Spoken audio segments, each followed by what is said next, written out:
Good afternoon, everyone. Once again, this is David Stearns from Haley Marketing Group, and welcome to today's Lunch with Haley webinar. Today it is my pleasure to introduce Tom Erb. Tom is the founder and head of Tallann Resources. Tom has spent a long time in the staffing industry. He told me it's 20 years. And the last 4 have been specifically providing consulting and training services to the industry. And I've had the pleasure to see Tom and meet Tom at a lot of the industry conferences and learn a little bit about all of his expertise in the business. And today, he's been so gracious as to offer to provide a presentation for all of us on how to get out of the commodity rat race and really find effective ways to differentiate your staffing firm. So Tom, I'm going to give you my keyboard and mouse, and you are now in charge, taking control. Have fun with the presentation, and welcome to Lunch with Haley. All right. Thanks a lot, David. Thanks for the invite, and thank you, everybody, for taking some time to be on the webinar today. So as David said, I've been in the industry for about 20 years. Worked for 2 large national staffing firms, and then about 4 years ago I left to start my own consulting practice, and I've been working with primarily small to mid-sized staffing and recruiting companies. I've spoken to probably thousands of individuals in the staffing industry, and I've worked actually from a consulting standpoint with over 100 staffing firms. And so a lot of the things we're going to talk about today are a combination of my personal experience and what I've done as a salesperson as well as an executive for a staffing company, but also what I've seen out in the field from my interaction with hundreds of different staffing companies. So one of the things that I have seen over the past 4 years working and talking with staffing companies is there's a common theme that our industry is being commoditized, and I hear this over and over again from staffing companies, and I hear it in different ways. A lot of times I hear the word commodity. Sometimes it's just talking about pricing pressure and talking about margins, and sometimes it's just very frustrated about the direction that the staffing industry seems to be going. What we're going to talk about today is that you don't have to play that game, and that there are ways to get out of the commodity rat race. But let's first start. Let's make sure my keyboard works. It works. Let's first talk about how we got here. So how did we get to the point where our industry is considered, or what many would consider, commoditized? And there are a variety of factors that really led us down this path. So the first is that many buyers are just today more price conscious. They've been through a couple downturns in the economy. The last one was pretty severe and took a long time to get out of. And so they're just more price conscious. They've been accustomed to bargain hunting and looking for the lower price because, frankly, their own business has been beaten down a bit on price. We're seeing an increased role in procurement or purchasing and human resources. And when I started out 20 years ago in the industry, you did not see purchasing and HR quite as much as you do today. Some of that just has to do with the evolving nature of how they use us.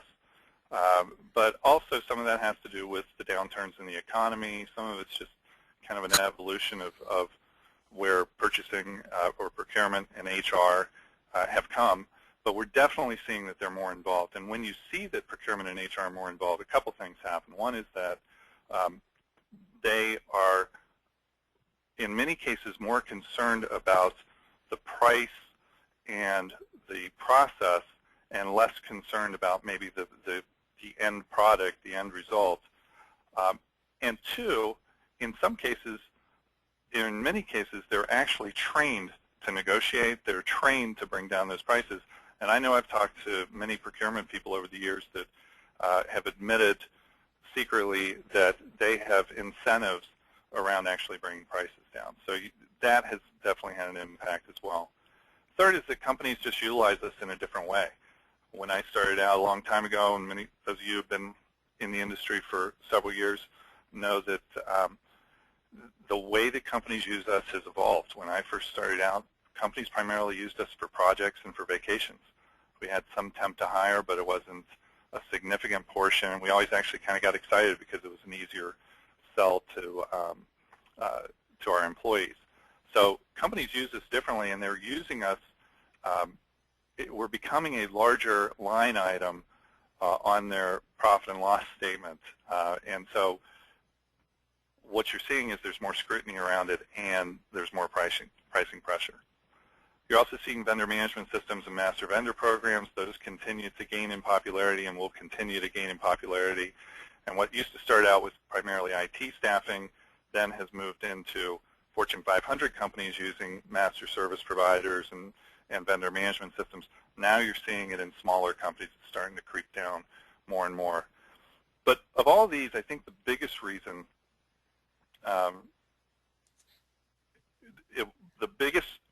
why we are seeing us commoditized is increased competition.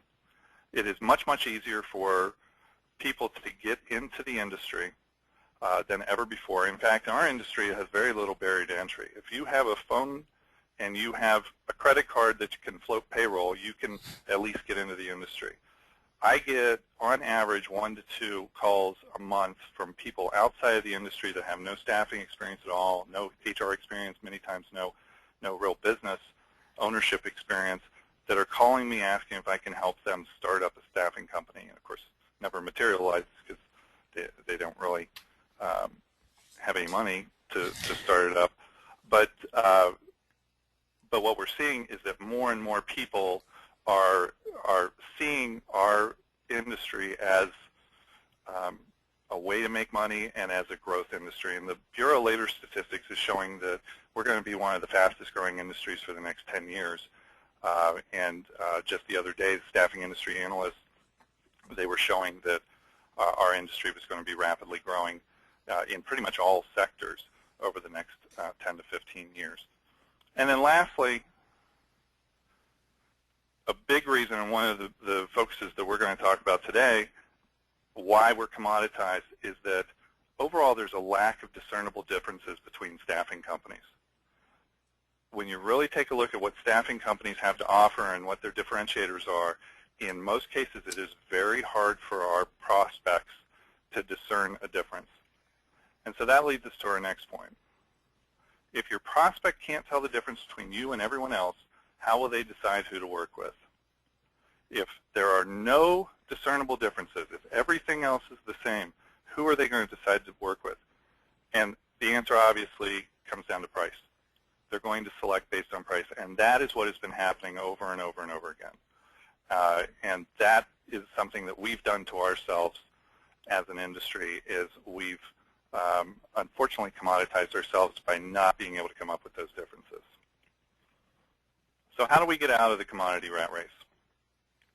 So I'm going to walk you through a few different steps here, and we've got about an hour total to talk about it, so we'll walk through a few different steps on how to do that. The first step sounds pretty simple, but it's actually very hard, and that is refuse to play. Just refuse to play the game. You need to make a conscientious decision in your organization that you are not going to play the commodity game anymore. And I talk to staffing firms all the time on a regular basis, and this is a very, very hard thing for them to do. We have conditioned ourselves to the customer is always right, to there is no such thing as bad business, and what has happened is we have just kind of resigned ourselves that this is the way our industry is, and in many cases we've just decided that we're going to play. But if you make a conscious decision that you're not going to play, then that is the first step in being able to get out of the commodity rat race. And let me talk a little more detail about that. So when it comes to pricing strategy, I break our industry down into 4 different types of staffing firms. And at the bottom you can see there's a continuum here of control. And what this means is that how much control does that staffing company have or perceive they have over their pricing strategy?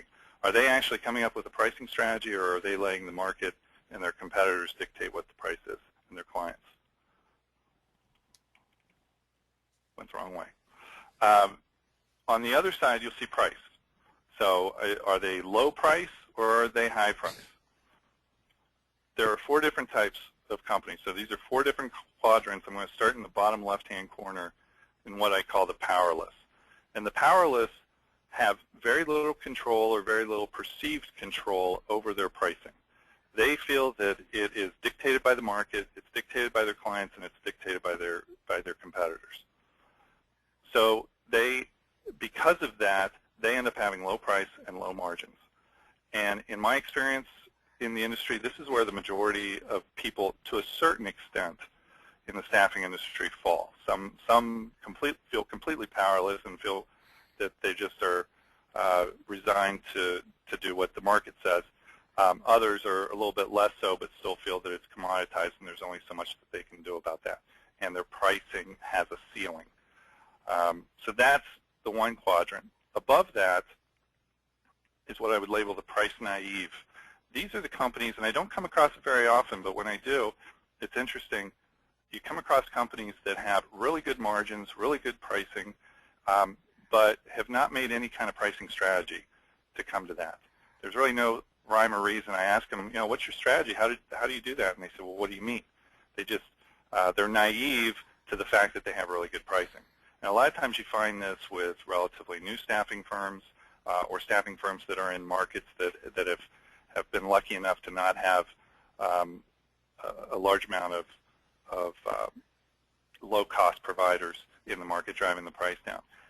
This is great, but the problem is that it really leaves them vulnerable to low-cost providers coming in and undercutting them, and they're unprepared because they don't have a pricing strategy around it. And so what you end up seeing is that somebody's price naive for a certain period of time, and then a competitor comes into the market or grows their presence in the market, and before you know it, they move down into that lower quadrant, into the powerless. The quadrant to the right here are low-cost providers. So these are companies that have actually made a conscientious decision. They have actually created a strategy around pricing that they're going to be the low-cost provider. And with that, they're going to be efficient. They're going to find efficiencies in the process. They're going to find every single way that they can to get as much profit still out of those low margins by doing things more efficiently. If you think about companies across any industry, and I've asked this to hundreds of people, and almost unanimously the same company comes back, which is Walmart. Walmart is a low-cost provider, and they have made a strategic decision to play in that space. That is their strategy. In the staffing industry, I don't run across it that much. What tends to happen is they tend to be in the powerless area where they're low-cost providers, but they don't really have it as a strategy. They just tend to be aggressive. And so you do see it sometimes, but you don't see it a tremendous amount of times as much as you see the powerless. And then up in the upper right-hand corner is what I call non-participants. These are the ones that refuse to play. They're the ones that have said, you know what, there's enough business out there. I don't have to be caving in on price every single time. I can be selective, and I can go out there and show the value. My business and my service is worth more than what some of these companies are willing to pay, and that's okay. I'm just not going to play in that area. And there are companies that are in that area that do extremely well, and that's what we're going to focus on, is how to get up into that area, because ultimately that's the quadrant that you want to be in. So what do these companies have in common? We've got Target, Apple, Domino Sugar, and Robert Half. Now, one of the things they have in common is just a well-known brand, obviously. But for the purposes of today's discussion, what these 4 companies have in common is that they are all in commoditized, what we would consider commoditized industries, and they have all refused to play the commodity game. And let's look at each one of them specifically. So if we talk about Target, we just talked earlier about who is unanimously considered the low-cost provider. The poster child for low-cost providers is Walmart. That's Target's #1 competition. That's who they have to compete with. And retail is one of the most commoditized industries out there. But Target consistently has higher margins. They consistently refuse to play that game, and they've been very successful in doing that through some different strategies. To the right, you look at Apple. You can see if you go to a Best Buy or another place where there are laptop computers, let's say you walk into a Best Buy, there's all of the Windows laptop computers that are all together. And they're all within probably $50 of each other, okay? Similar specs, they're all pretty much the same, they all kind of look the same. Then over to the side, Apple has its own display. They look a little different, and they charge anywhere from a 30 to a 40% premium for the same types of specs that you would get from a Windows laptop. They have refused to play in that game, and they're willing to take less volume, but they have differentiated themselves in a variety of different ways that cause people to pay that premium, including me, who is doing this webinar on a MacBook right now. Above them, to the left, is Domino Sugar. If you look in the dictionary under commodity, there's a picture of sugar there. Sugar is the commodity out there. However, Domino consistently over the decades has been able to charge more for their sugar. And a lot of that is through branding, but it's also through a refusal to be a commodity to the same extent that the others and to compete solely on price. And then lastly, we have one that is closer to home, is Robert Half in the staffing industry. Robert Half consistently has higher margins, higher profits than the rest of the industry, or at least at the national level. And they have some very specific strategies and requirements around pricing, and they don't waver from those. And obviously, they continue to do very well. So it is done in commoditized industries, and has been shown many times to be done in our industry. So step number 2 is to adopt an abundance mentality. So what's an abundance mentality? Well, an abundance mentality means that you've got scarcity mentality and abundance mentality. Abundance mentality means that you believe that there's always more business out there to get. And a scarcity mentality means you believe that there's a finite amount of business, and I can't let opportunities pass me by. I can't be selective. Many times a scarcity mentality, in most cases, is brought on by just a lack of opportunities in your pipeline, a lack of deals that you have. So if you have a pipeline of deals, maybe 20 or 30 legitimate opportunities that you're working on, prospects that you're working on, it's much easier to make a solid business decision to walk away or to negotiate more strongly, knowing that it's just 1 out of 20 than it is if you only have 3 deals and you really need to have that deal. So a lot of times just a lack of other opportunities brings on a scarcity mentality, and I see that a lot in the industry. It makes it very hard to make a good business decision, and from a negotiating standpoint, it puts you in a real area of weakness. Conversely, adopting an abundance mentality and realizing that, hey, listen, there's enough stuff out there. I'm going to have so much stuff going on. I'm going to have so many deals going on at any given time that I'm not going to worry about any 1 or 2, and I can even be selective. And if something doesn't look right, I have the opportunity to walk away from it. So that's what an abundance mentality is. Your greatest strength or weakness is your ability to walk away. I discovered this years ago. I had always been conditioned, as many of us are, to never see a deal that I didn't like, especially as a salesperson. We always, I got to land every single deal. And I think after having a couple of clients that beat us down so much on price and then turned out to not be good clients, and we lost money, and it caused a lot of internal stress on our internal employees, and took our eye off of servicing other accounts, I learned a valuable lesson there, which is you need to always be able to walk away. And that's part of having an abundance mentality. If you believe that there are other opportunities out there and you have a lot going on, then it's much easier to walk away. And what ends up happening is you end up negotiating better deals, and you get out of that commodity game. So step 3, and this is what we're going to talk about the rest of the session, is building a killer value proposition. Oh, I lost my proposition on here. That's all right. It's building a killer, there it is, Killer value proposition. So just so we're on the same page, let's talk about what a value proposition is. The definition of value proposition is the unique value that a business offers to its customers. And there are two key words in this definition. The first one is unique. Is what you are offering them something that is unique? And let me tell you, if you're out there talking about we drug screen people, we background check people, we test them on skills, those things. While those are all really good things to have, it's not differentiating yourself enough. 75 to 80% at least of your competitors are doing that as well, so it's not unique. So it doesn't really become part of your value proposition.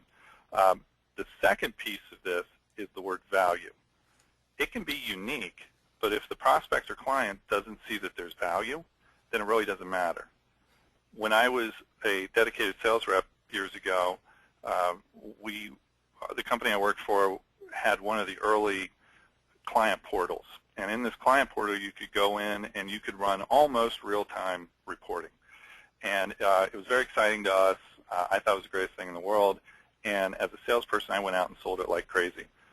And so it was unique because we were one of the few that had it. What I found over time was that everybody would think it was cool. And it was a nice bell and whistle. But when it really came down to it, nobody ever ran their own reports. They still wanted us to run the reports. And so what I found was that what I thought was our value proposition was a real differentiator, was unique, but it didn't provide the value, or perceived value at least, to the prospects and to the customers. So a value proposition has to have both, unique and value. So what's your value proposition? How do you identify what is it that makes you different, and how do you put that into a value proposition? The first step is to look at who you're competing with. What are their strengths and weaknesses?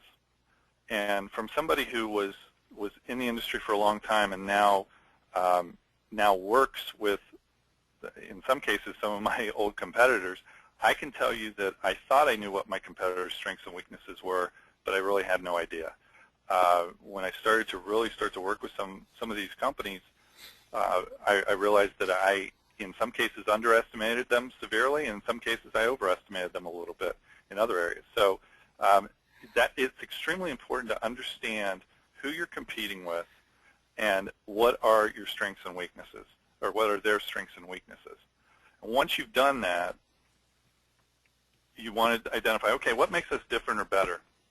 And is it quantifiable? One of the best ways that you can do this is just sit down with your clients that work with multiple providers and just see if you can get some information from them. You know, you can do other things like go and you can go and shop your competition. Obviously, check out their website and other materials that they have. When you're doing interviews for internal positions, if you're interviewing people that came from your competitors, you can get some information from them. But what you're ideally looking for is what is it that makes us different or better, and how can I quantify it? Because if I'm just going out there and talking about things in a real nebulous manner that really don't have anything to back them up, people aren't really going to believe me. You know, I hate to break it to all of us salespeople, but prospects look at us skeptically because we do have a vested interest in them buying our product or service, and so we have to back it up with information, data that's quantifiable.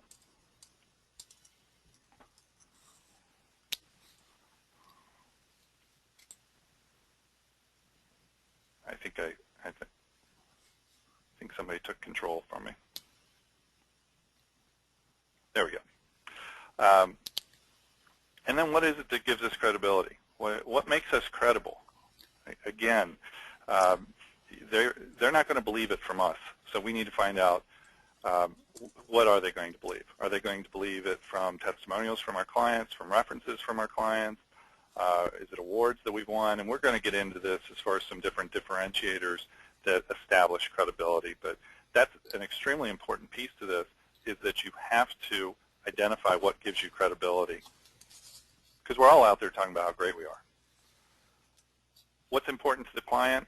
I go back to my example earlier about the online reporting. It could be the coolest thing in the world to you, but if it's not important to the client, it's not going to matter when they make a decision. And then how can I clearly state this in 10 to 15 seconds?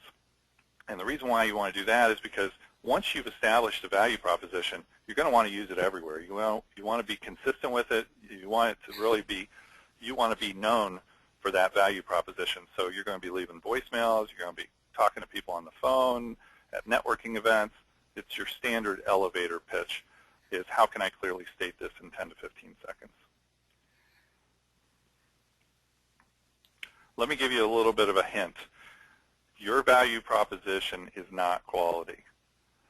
And when I ask people in the staffing industry what makes them different, what's their value proposition, they almost always come back with some version of quality. It's the quality of our placements. It's the quality of our internal staff. It's the quality of our customer service. We have better customer service. The problem is that quality in our industry has been so overused that it's lost all of its meaning. And years ago, I was presenting to a company, and he had people presenting to him all day. And I think I was the third or fourth one that day. And so I started to talk to him, and he said, well, tell me what makes you different from the other ones that have been in here. I said, well, it's the quality of our service. And I started in on the standard pitch. And he just starts laughing. And I stopped, and I looked at him, and he said, I'm sorry, I didn't mean to laugh at you. He said, but do they issue you guys a book when you enter this industry? What is it? All of you talk about the same thing. And so it was at that point that I realized that quality is not my differentiator. Now, that being said, quality can be your differentiator. It just can't be this nebulous term, quality, with nothing to back it up. That's where the credibility comes in. That's where being quantifiable, having quantifiable data comes in, all of those things. So it can be quality, but you got to back it up, and we'll talk about that.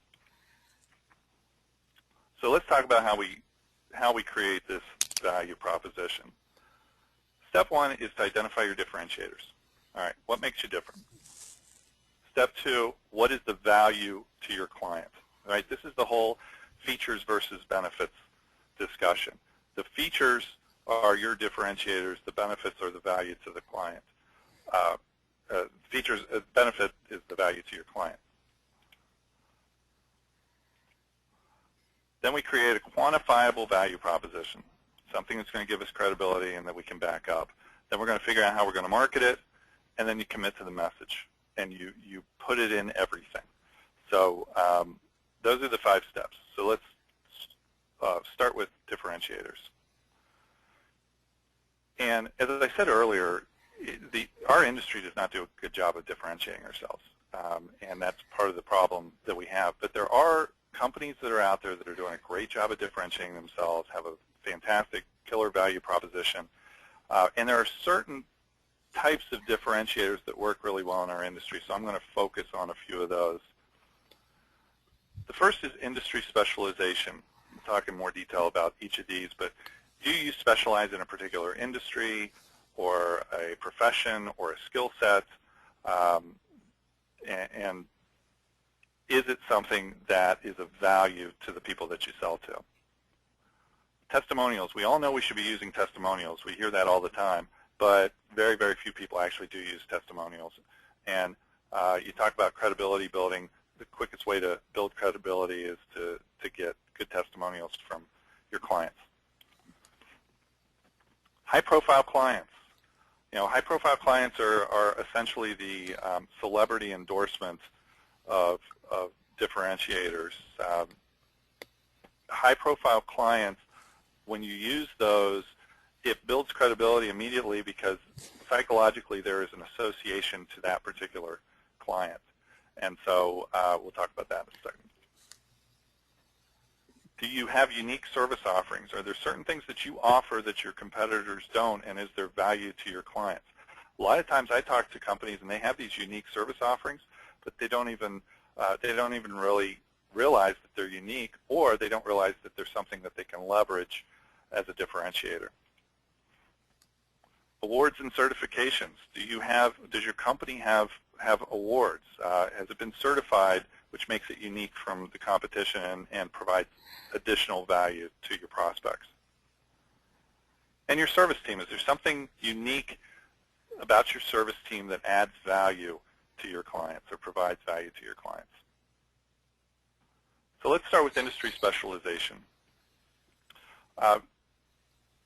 Before I start with the list, I want to give you a quick example of where this worked.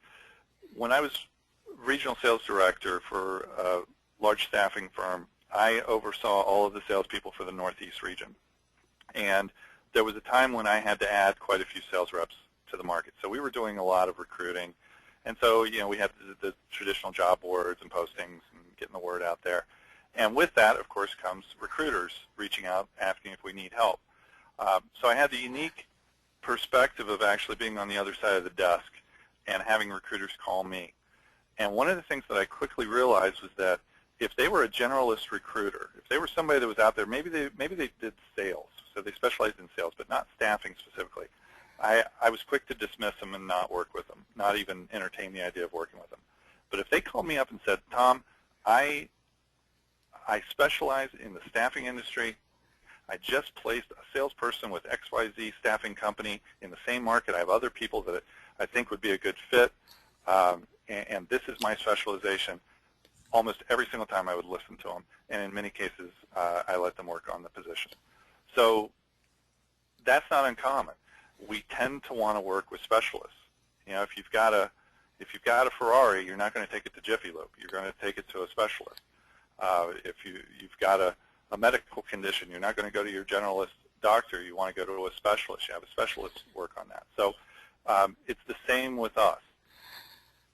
In many cases, being a specialist, in most cases being a specialist, will really add credibility and add additional value in the eyes of that prospect.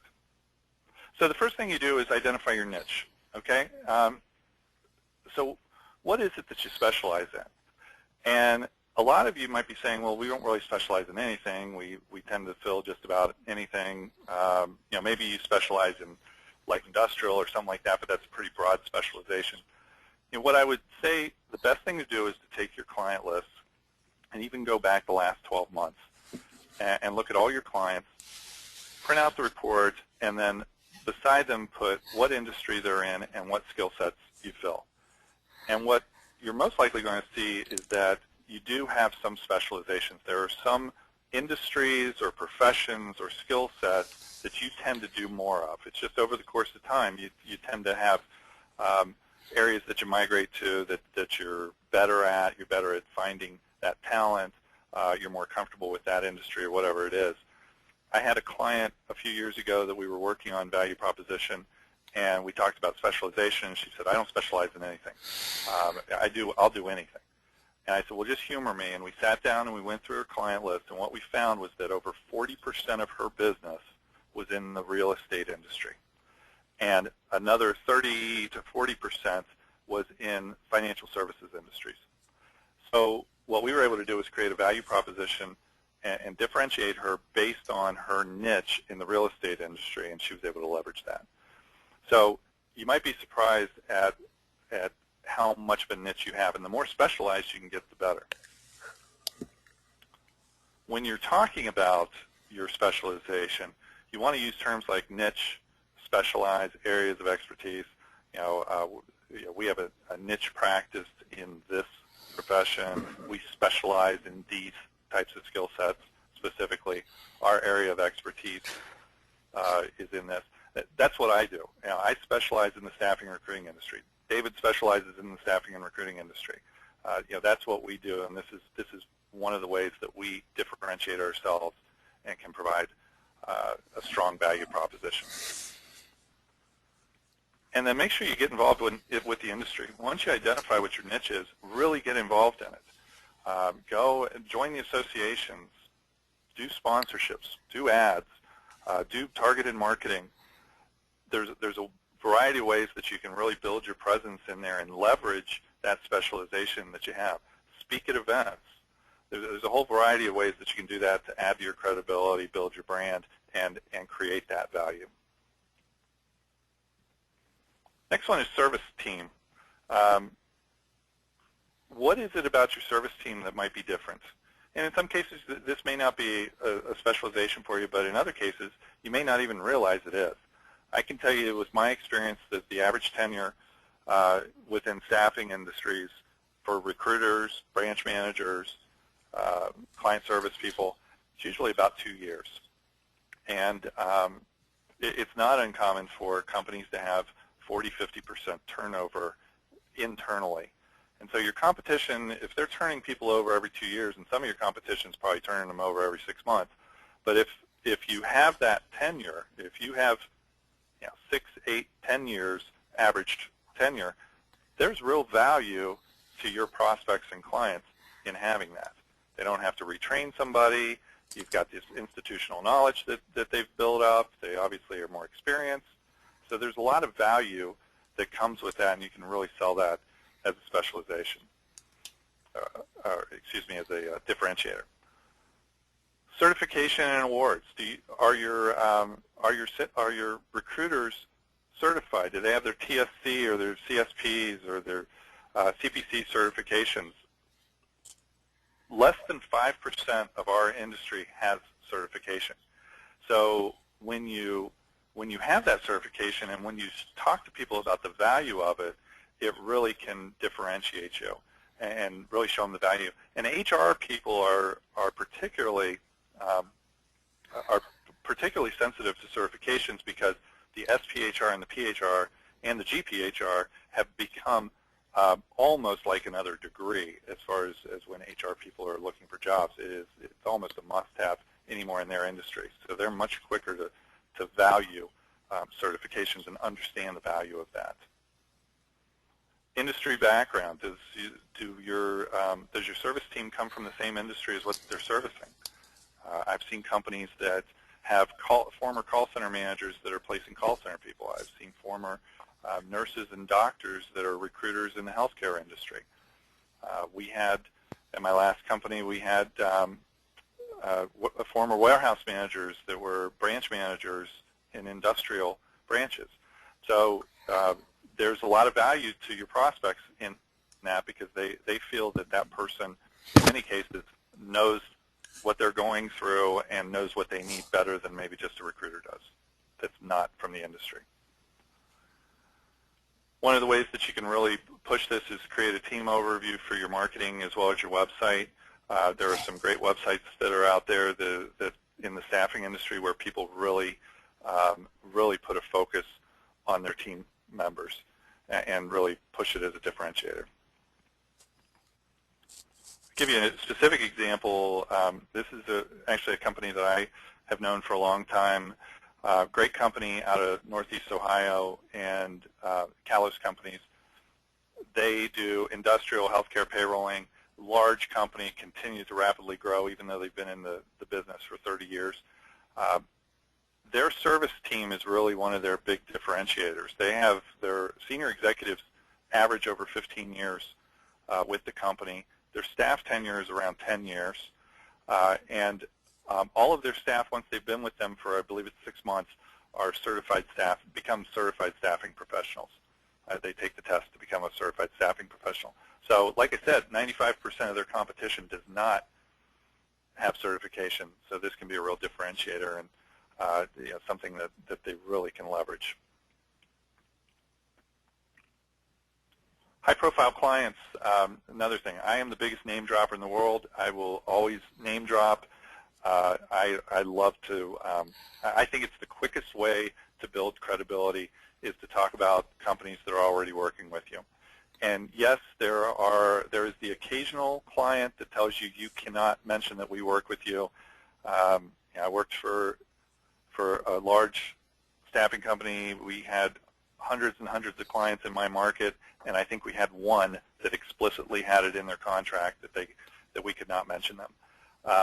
So it's a great way to establish credibility.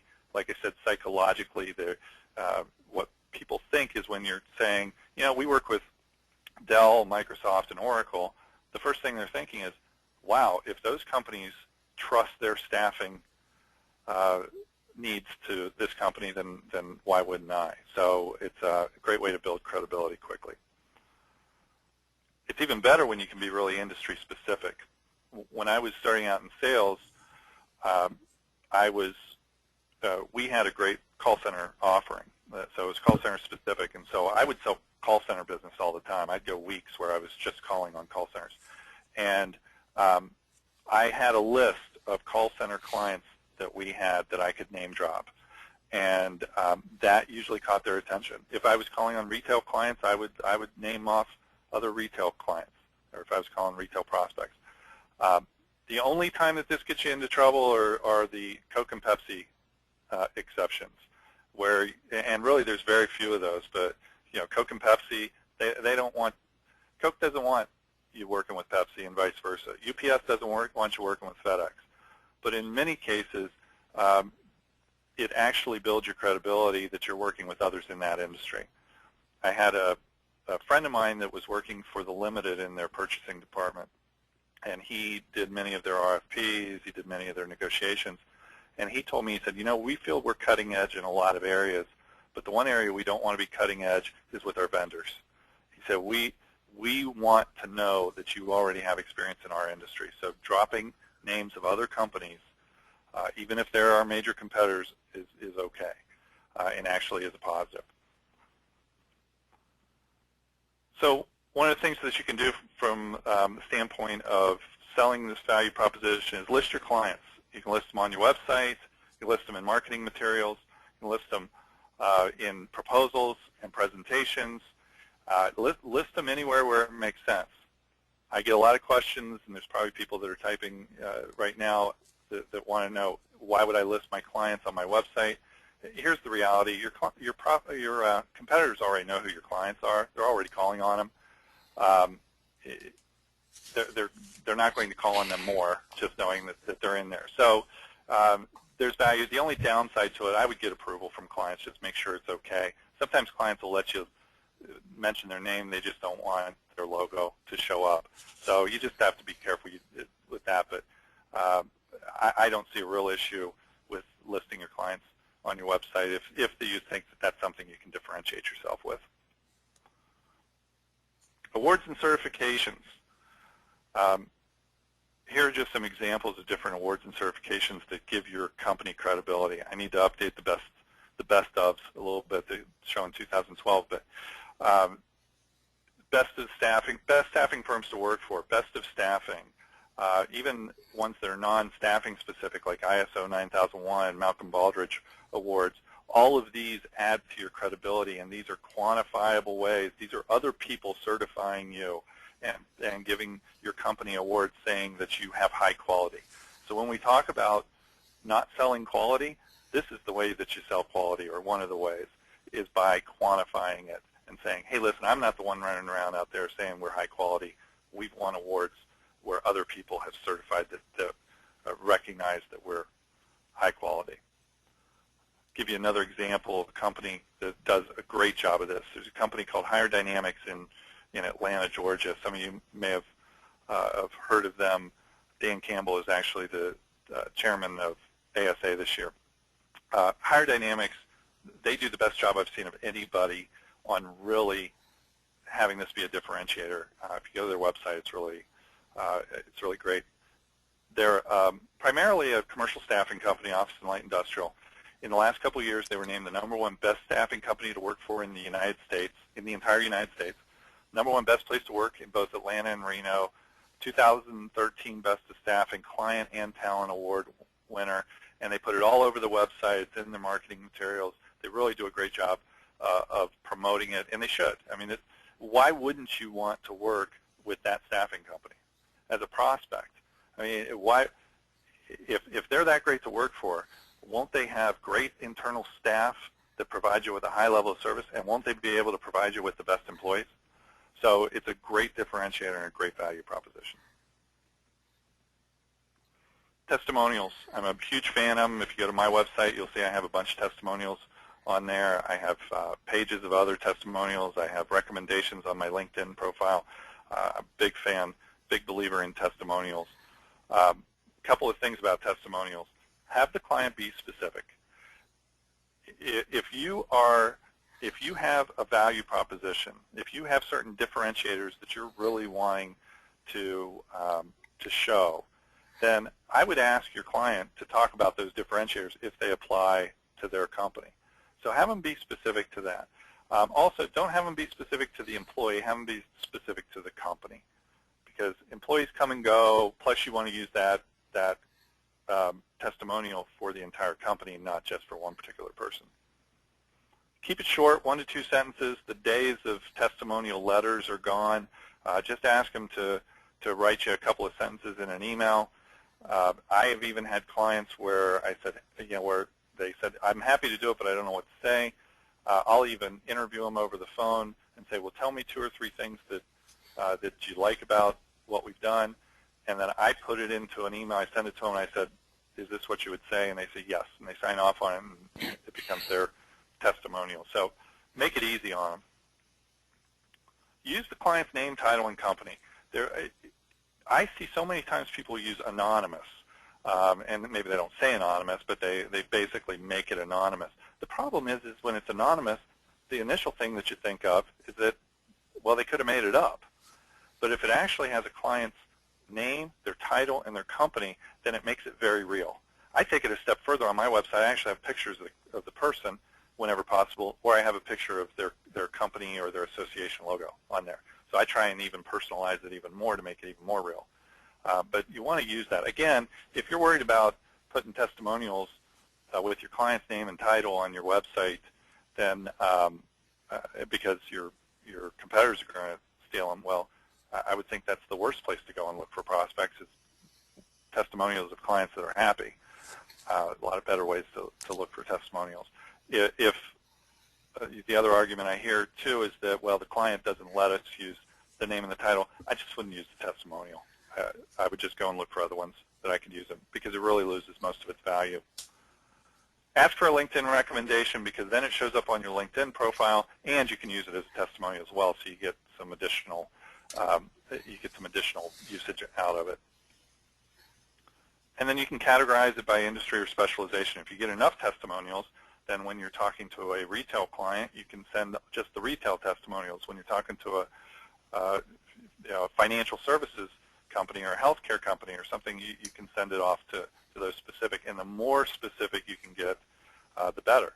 Not just healthcare, but hospitals. Well, okay, I can send off to hospitals. Not just hospitals, but chief nursing officers. I've got a list of those. I can send them off too. And use them in everything. Just use them everywhere. In presentations and proposals, I put testimonials, rather than have a testimonial page, I put them throughout the presentation or proposal where it links up to the content of that particular section. Unique service offerings. So what can you do, or do you do, that you offer that your competitors don't or won't? So what are some of the things that you can do? And is there value to the client? Just because you have a unique service offering doesn't mean there's value to the client. Talk to your clients. Ask them what they need that traditional staffing doesn't solve. I worked for a large staffing company, and one of the challenges we had was we were a little bit inflexible at times because of the size of the company, and so we weren't able to be as creative in solutions for clients as we would have liked to have been at times. So there's an opportunity for you if you can be creative and meet a client's needs that go outside of just traditional staffing, look at ways to do that. I've got a couple of examples here. Piece rate pricing. Not very many companies are able to offer that, but over the years, I've had many companies ask if we could figure out a way to do it. Employee transportation, off-peak coverage. Do you provide training? We provided forklift certification training, which was different than their OSHA site-specific training, but it was forklift certification to several of our clients, which was a nice value add and a differentiator for us. Consulting services. Can you do consulting on top of just traditional staffing? And then recruitment process outsourcing services. Are there other things that you can offer them outside of traditional staffing that you do anyways? Background checks, drug screens, payrolling, a variety of those things.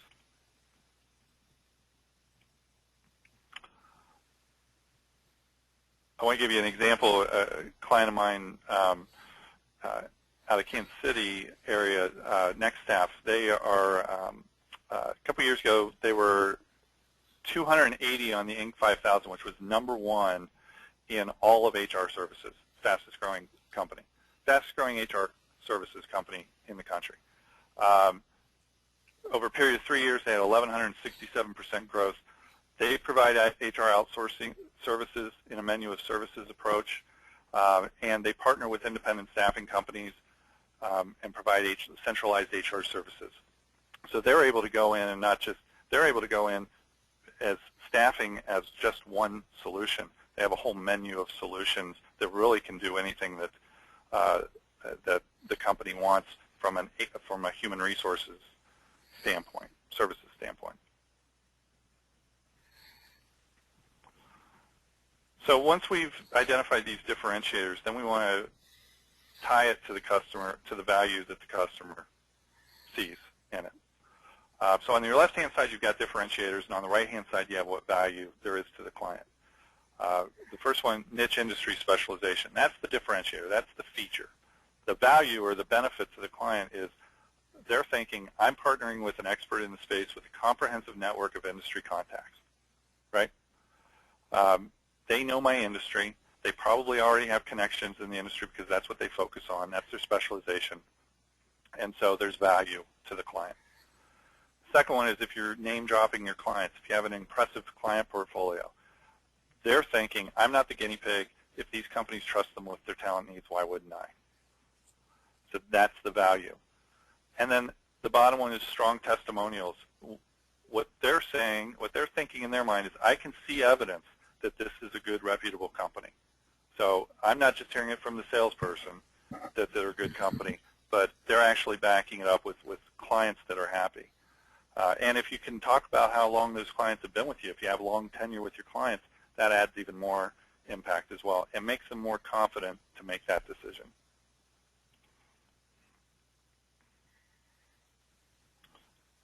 When you're marketing your value proposition, there are a few things you want to do. One is you want to be consistent. You want, if you're going to have a strong value proposition, you want it to be consistent across everything.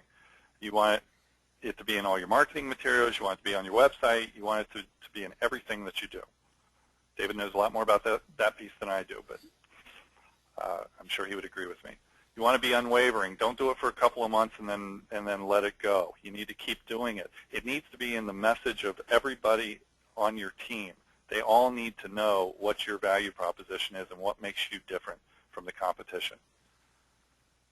Use different sales and marketing avenues, and here are just a few examples. Website, your marketing materials, obviously. Your phone calls and your voicemail scripts should all have your value proposition. Proposals, presentations.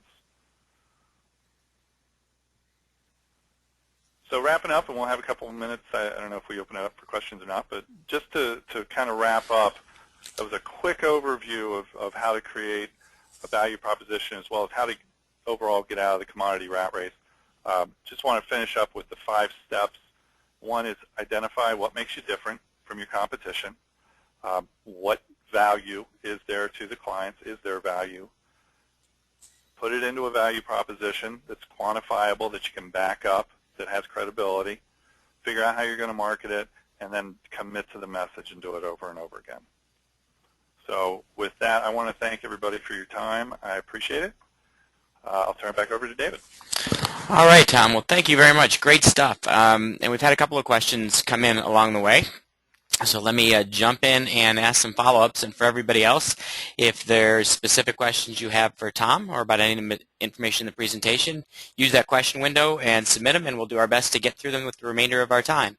So Tom, back when you were talking about the different segments of the buyer market, a question came in about going after some of those high-profile clients that you want to have because they help your business to have them as your marquee clients. But what do you do when those people are low-cost providers or low-cost buyers?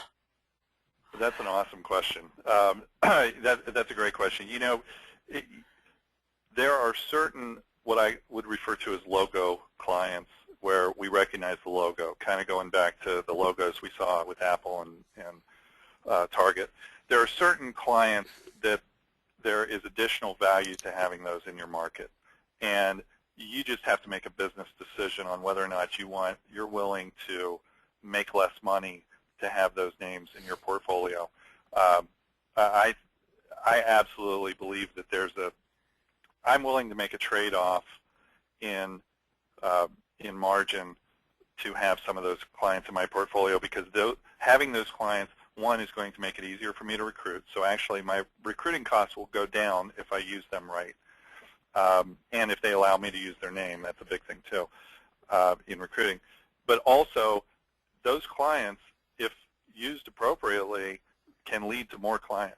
So there's more value in them. So that's a great question. I definitely, you're right. You get into some of these big clients where they got the MSPs, and or even they just are large enough clients that they can demand volume pricing. You're not going to get the high price that you want to get consistently. One of the other things I'll just add to that is, if you can use the name of the high-profile client in your own recruiting and it helps lower your recruiting costs, there can be another net win for your firm. Right. The next question that came in is, let's say you're in a market that's limited and you want to focus on a niche specialty like legal. What do you do about the fact that there's really limited potential? Do you just accept the fact that you can only get so big because you've got a limited market? Well, I mean, it depends on what your objective is. If you want to continue to grow, if you don't want to settle, don't settle. What I would say is you've got a couple of options. First of all, specialization does not mean exclusivity. You don't have to be exclusive to a certain area. You can specialize in multiple different areas. When I was selling, I talked about probably 4 or 5 different specializations. I would be talking about we specialize in call centers one day, and the next day I'd saying we specialize in retail warehousing. It's not lying. It's not, specializing just means that you have an emphasis on it. So I would say you could specialize in legal, but also you could take a look at what other industries are similar, that have similar types of skill sets and similar types of recruiting approaches, and you could have 3 or 4 different specializations.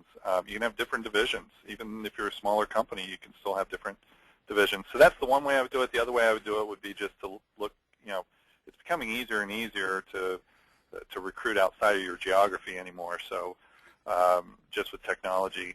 So I would take a look at, your other option would be to expand geographically. Yeah, great points.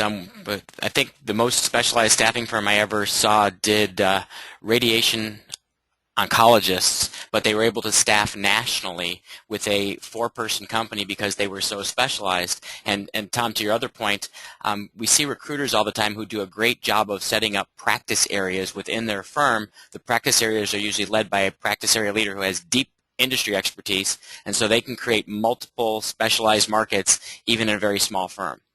All right, and I had 2 questions just come in for startups. You're a new company, you're getting off the ground, you don't have this depth of experience, you don't have the depth of resources, so how do you get the clients to take a risk on you, and how do you apply these lessons of differentiation? Well, I think that's a great example. I would say as a startup, you're not going to have the client base. I would say that as soon as you get some clients, you get some testimonials. When I started up my recruiting practice, as soon as I had some clients, I asked them for testimonials, and I to this day I have brochures that have those testimonials on them. So you want to do that as quickly as possible. You still can look at specialization. Listen, just because if you determine that you're going to specialize in an area, it doesn't necessarily mean that you have vast experience previously. It just means it's an area you're going to focus on, and you've started to really specialize in.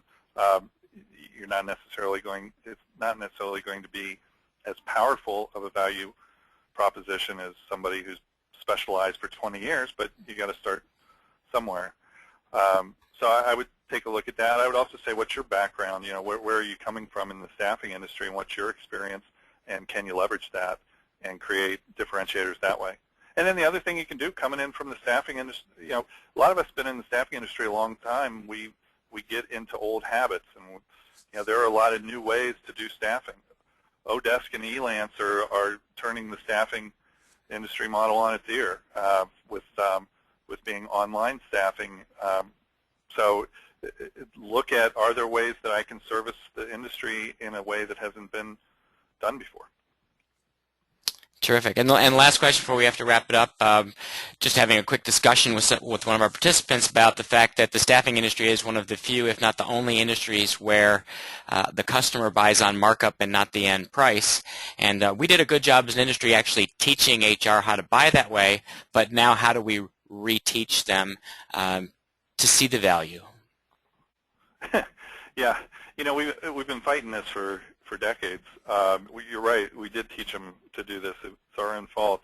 I know lots of companies. I talk to more and more companies all the time that really just quote bill rates or bill rate ranges. A lot of it just has to do with the value. Do they perceive value in you? You know, if they don't perceive value, then they're just going to revert back to their typical things, which is what's your markup, what's your price. So they have to perceive value first, and they have to have a desire for your services. So that's the first thing that you have to do. But you just have to be unwavering in not quoting markups.